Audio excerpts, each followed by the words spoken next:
নমস্কাৰ প্ৰিয় দৰ্শক, পুনৰ এবাৰ আপোনালোক সকলোকে আমাৰ এই চেনেলটোৰ অন্য এটা খুবেই গুৰুত্বপূৰ্ণ ভিডিঅ'ৰ মাজলৈ আন্তৰিক স্বাগতম জনাইছো। প্ৰিয় দৰ্শক, 2026 বৰ্ষৰ মকৰ সংক্ৰান্তি অৰ্থাৎ মাঘৰ বিহু সমাগত। মাজত মাথো আৰু কেইটামান দিন বাকী। 2026 বৰ্ষত মকৰ সংক্ৰান্তি পৰিছে 14 জানুৱাৰীৰ দিনটোত। গতিকে এই 14 জানুৱাৰী মকৰ সংক্ৰান্তিৰ দিনটোত আপোনাক যদি কোনো ব্যক্তিয়ে কোনো মানুহে এই এটা বস্তু খাবৰ বাবে দিয়ে, তেন্তে আপুনি ভুলতো এই বস্তু নাখাব। যিমানেই আপোন মানুহক যিমানেই আপোনাক জোৰ কৰক, আপুনি কেতিয়াও নাখাব এই এটা বস্তু। লগতে আপোনাৰ ঘৰলৈও নানিব এই বস্তু। লগতে প্ৰিয় দৰ্শক, এই মকৰ সংক্ৰান্তিৰ দিনা অৰ্থাৎ মাঘৰ বিহুৰ দিনটোত আপুনি ঘৰলৈ কিছুমান বস্তু অনাটো অতি শুভ।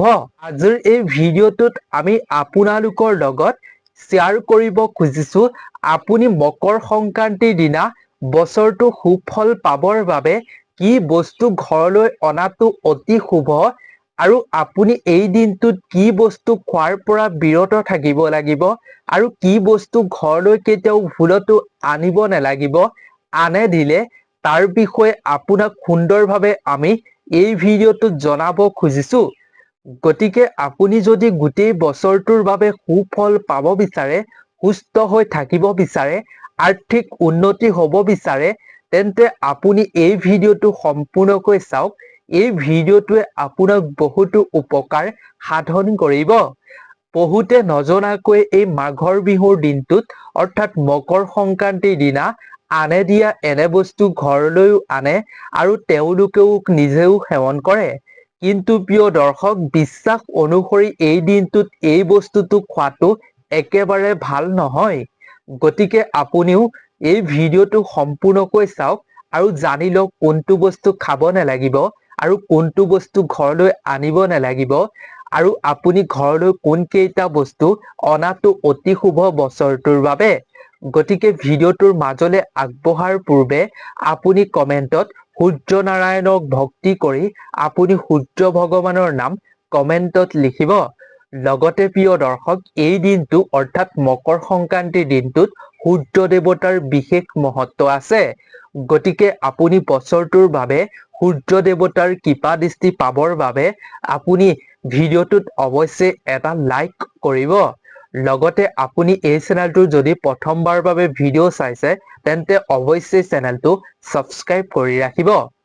প্ৰিয় দৰ্শক, ধৰ্মীয় বিশ্বাস অনুসৰি মকৰ সংক্ৰান্তিৰ দিনা গ্ৰহৰ ৰজা সূৰ্য দেৱতাই ধনু ৰাশি ত্যাগ কৰি তেওঁ পুত্ৰ শনি দেৱতাৰ ৰাশি অৰ্থাৎ মকৰ ৰাশিলৈ প্ৰৱেশ কৰে আৰু এই দিনটোকে মকৰ সংক্ৰান্তি বুলি কোৱা হয়। এই মকৰ সংক্ৰান্তিৰ দিনটোৰ পৰা পুহ মাহ সমাপ্ত হয়।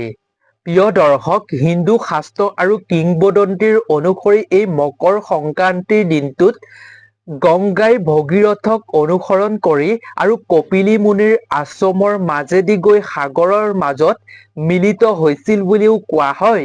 গতিকে প্ৰিয় দৰ্শক, এই দিনটোৰ বিশেষ মহত্ব আছে। এই মকৰ সংক্ৰান্তিৰ দিনা আপুনি কিছুমান বস্তু ঘৰলৈ আনিব পাৰিলে আপোনাৰ গোটেই বছৰটোৰ বাবে অতি সুফল আপুনি লাভ কৰিব পাৰিব। সকলো ক্ষেত্ৰতে আপুনি সাফল্যতা লাভ কৰিব পাৰিব। গতিকে আহক আমি প্ৰথমেই কি কি বস্তু এই দিনটোত ঘৰলৈ আনিব লাগে, অতি শুভ ঘৰলৈ অনাটো, তাৰ বিষয়ে জানি লওঁ। প্ৰিয় দৰ্শক, আপোনাৰ ঘৰত যদি এইকেইটা বস্তু আগৰে পৰা আছে, আপুনি যদি ভাবিছে এইকেইটা বস্তু আমাৰ ঘৰত আছে, নানিলেও হ'ব, কিন্তু প্ৰিয় দৰ্শক, আপোনালোকৰ ঘৰত এই বস্তু কেইটা থাকিলেও আপুনি এই মকৰ সংক্ৰান্তিৰ দিনা যদি আপুনি এই বস্তু কেইটাৰ ভিতৰত এটা বস্তু হলেও যদি ঘৰলৈ আনিব পাৰে, তেতিয়াহলে আপোনাৰ বাবে অতি শুভ। গতিকে আপোনাৰ ঘৰত থাকিলেও এইসমূহ বস্তু আপুনি আনিবলৈ চেষ্টা কৰিব, এইকেইটা বস্তুৰ যিকোনো এটা বস্তু হলেও। গতিকে আহক আমি তাৰ বিষয়ে সুন্দৰভাৱে জানি লওঁ। এক নম্বৰতে হৈছে মকৰ সংক্ৰান্তিৰ দিনা আপুনি আপোনাৰ ঘৰলৈ হালধীয়া ৰঙৰ বস্ত্ৰ লৈ আনক। এই মকৰ সংক্ৰান্তিৰ দিনা হালধীয়া ৰঙৰ বস্ত্ৰ অনাটো ঘৰলৈ অতি শুভ বুলি বিশ্বাস কৰা হয়। শাস্ত্ৰই কৈছে যে এই দিনটোত হালধীয়া ৰঙৰ বস্ত্ৰ আনিলে ঘৰখনত সৌভাগ্যৰ উদয় হয়। উদয় কৰাই আপোনাৰ জীৱনত সৌভাগ্যৰ দুৱাৰ। লগতে প্ৰিয় দৰ্শক, এই দিনটোত আপুনি কিনি অনা সেই হালধীয়া বস্ত্ৰ যদি আপুনি পিন্ধি যিকোনো কাৰ্যৰ বাবে যায়, যিকোনো শুভ কাৰ্যৰ বাবে যায়, তেন্তে আপুনি সেই কাৰ্যত সাফল্যতা লাভ কৰিবৰ বাবে সক্ষম হ'ব পাৰিব বুলি কোৱা হৈছে শাস্ত্ৰত। সেইবাবে আপুনি মকৰ সংক্ৰান্তিৰ দিনা 14 জানুৱাৰীৰ দিনা আপুনি হালধীয়া বস্ত্ৰ ঘৰলৈ আনিবলৈ চেষ্টা কৰিব। 2 নম্বৰতে হৈছে প্ৰিয় দৰ্শক, ক'লা তিল। মকৰ সংক্ৰান্তিৰ দিনা আপুনি ক'লা তিল ঘৰলৈ আনিব পাৰে আৰু এই দিনটোত আপুনি ক'লা তিল দুখীয়া অসহায় মানুহক দান কৰিব পাৰে। এই দিনটোত কৰা কৰ্মই আপোনাক বহুগুণ সুফল প্ৰদান কৰিব। গতিকে এই দিনটোত যদি আপুনি ক'লা তিল দান কৰে, তেতিয়াহ'লে আপোনাৰ জীৱনৰ পৰা গ্ৰহৰ দুখ দূৰ হৈ পৰিব। লগতে শনিৰ দুখ দূৰ হ'ব, আপুনি শনিৰ দুখৰ পৰা মুক্ত হ'ব পাৰিব। লগতে বিশ্বাস কৰা হয় যে এই দিনটোত ক'লা তিল দান কৰিলে আপোনাৰ জীৱনলৈ, আপোনাৰ ঘৰখনলৈ সুখ সমৃদ্ধিৰ আগমন ঘটিব। 3 নম্বৰতে হৈছে মকৰ সংক্ৰান্তিৰ দিনা সূৰ্য দেৱতাক জল অৰ্পণ কৰা। প্ৰিয় দৰ্শক, এই দিনটোত সূৰ্য নাৰায়ণৰ বিশেষ মহত্ব আছে। গতিকে আপুনি এই দিনটোত আপোনাৰ ঘৰলৈ সূৰ্য উদয় হোৱাৰ এখন ফটো লৈ আনিব পাৰে।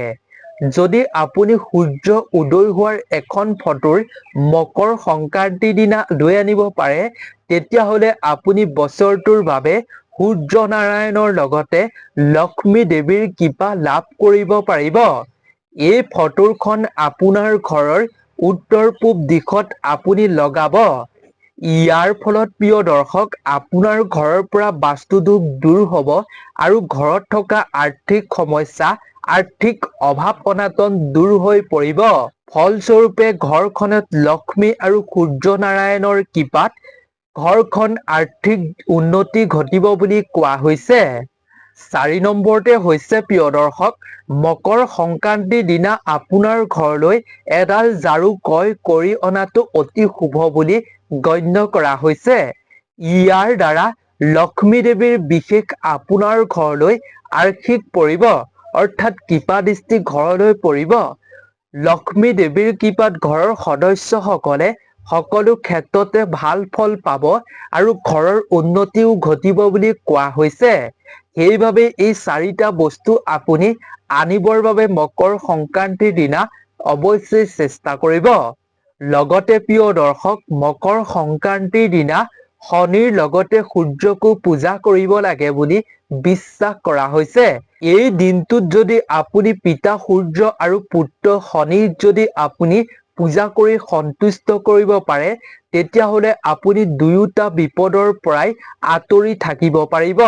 সূৰ্য দেৱতাৰ কৃপাও লাভ কৰিব, শনি ভগৱানৰ আশীৰ্বাদো লাভ কৰিবলৈ সক্ষম হ'ব আৰু আপোনাৰ জীৱনৰ পৰা বিপদ আঁতৰি সৌভাগ্য কঢ়িয়াই আনিব বুলি বিশ্বাস কৰা হয়। লগতে এই দিনটোত আপোনাৰ ঘৰলৈ অসহায় দুখীয়া ব্যক্তি আহিলে আপুনি খালী হাতে পঠাবলৈ চেষ্টা নকৰিব। কিবা নহয় কিবা এটা বস্তু দিবৰ বাবে চেষ্টা কৰিব। যদি এই দিনটোত আপোনাৰ ঘৰলৈ ব্ৰাহ্মণ সন্যাসী আহে, তেন্তে আপুনি তেওঁলোকক খালী হাতে খালী মুখে ভুলতো যাবলৈ নিদিব। যদি তেওঁলোকে ভোজন সেৱন কৰিব নিবিচাৰে, তেন্তে আপুনি মূল্য হিচাপে তেওঁলোকক কিবা নহয় কিবা এটা দিব পাৰে। তেনে কৰাটো অতি শুভ এই মকৰ সংক্ৰান্তিৰ দিনটোত। গতিকে ইয়াৰ দ্বাৰা আপুনি আগন্তুক বছৰটোত খুব ভাল ফল পাব পাৰিব বুলি বিশ্বাস কৰা হৈছে শাস্ত্ৰত। প্ৰিয় দৰ্শক, এতিয়া জানো আহক আপুনি কোনটো বিশেষ বস্তু এই দিনটোত সেৱন কৰিব নালাগিব আৰু আপোনাৰ ঘৰলৈ অনাটো উচিত নহয়। তাৰ আগতে যদি ইমানলৈকে এটা লাইক কৰা নাই ভিডিঅ'টোত, অৱশ্যেই এটা লাইক কৰিব। প্ৰিয় দৰ্শক, মকৰ সংক্ৰান্তিৰ দিনা আপুনি আনে দিয়া তিল ঘৰলৈ ভুলতো নানিব। আৰু আনে যদি আপোনাক বহুত জোৰ কৰে তথাপিও আপুনি নানিব ঘৰলৈ আনে দিয়া তিল। আৰু পৰাপক্ষত আপুনি যিমান পাৰে চেষ্টা কৰিব আনে দিয়া তিলৰ বস্তু আপুনি এই দিনটোত খোৱাৰ পৰা বিৰত থাকিবলৈ। যদি এই দিনটোত আনে দিয়া আপুনি তিল পিঠা খাই, তিলৰ লাৰু খাই আৰু আনৰ ঘৰৰ পৰা আপুনি আনে দিয়া তিল ঘৰলৈ লৈ আনে, তেতিয়াহ'লে বছৰটোৰ বাবে আপুনি চৰম দৰিদ্ৰতাৰ সন্মুখীন হ'বলগীয়া হ'ব পাৰে। ধাৰ ঋণত আপুনি ডুবিব পাৰে, সমস্যাৰ সৃষ্টি হ'ব পাৰে। গতিকে ভুলতো আপুনি আনে দিয়া তিল ভুলতো এই দিনটোত সেৱন নকৰিব আৰু ঘৰলৈও নানিব। আৰু যদি আপুনি খাবলগীয়া হয় বা ঘৰলৈ আনিবলগীয়া হয় তেন্তে আপুনি সেই তিলৰ কিবা এটা মূল্য দিহে ঘৰলৈ আপুনি আনিব, আপুনি সেৱন কৰিব। মূল্য নিদিয়াকৈ আপুনি এই দিনটোত তিল সেৱন নকৰিব। কিন্তু প্ৰিয় দৰ্শক, এই দিনটোত আপুনি মন্দিৰত বা দুখীয়া ব্যক্তিক ক'লা তিল দান কৰাটো অতি শুভ বুলি বিশ্বাস কৰা হৈছে। ইয়াৰ ফলত গোটেই বছৰটোৰ বাবে এক আচৰিত সুফল আপুনি লাভ কৰিব পাৰিব। লগতে প্ৰিয় দৰ্শক, এই মকৰ সংক্ৰান্তিৰ দিনটোত যিহেতু সূৰ্য দেৱতাৰ বিশেষ মহত্ব আছে, গতিকে এই দিনটোত আপুনি ৰাতিপুৱা সোনকালে স্নান কৰি সূৰ্য উদয় হোৱাৰ লগে লগে সূৰ্য নাৰায়ণৰ উদ্দেশ্যে আপুনি জল অৰ্ঘ্য হিচাপে আপুনি নিবেদন কৰিব। ইয়াৰ দ্বাৰা বছৰটোৰ বাবে আপোনাৰ ওপৰত সূৰ্য নাৰায়ণৰ কৃপা দৃষ্টি থাকিব। গতিকে এই ভিডিঅ'টো ইমানেই আছিল। আশা কৰোঁ ভিডিঅ'টোৰ জৰিয়তে আপুনি সুন্দৰভাৱে সকলোবিলাক কথা জানিব পাৰিলে। গতিকে যদি ভিডিঅ'টো চাই ভাল পালে তেন্তে আৰু 10জন বন্ধুবৰ্গৰ লগতো যিমান পাৰে শ্বেয়াৰ কৰি তেওঁলোককো উপকৃত কৰিব। গতিকে আজিৰ ভিডিঅ'টোৰ পৰা আমি বিদায় লৈছোঁ। নতুন এটা ভিডিঅ'ৰ লগত পুনৰ এবাৰ লগ পাম। আপোনালোক সকলো ভালে থাকক, সুস্থ থাকক, তাৰেই আমিও কামনা কৰিছোঁ। ধন্যবাদ।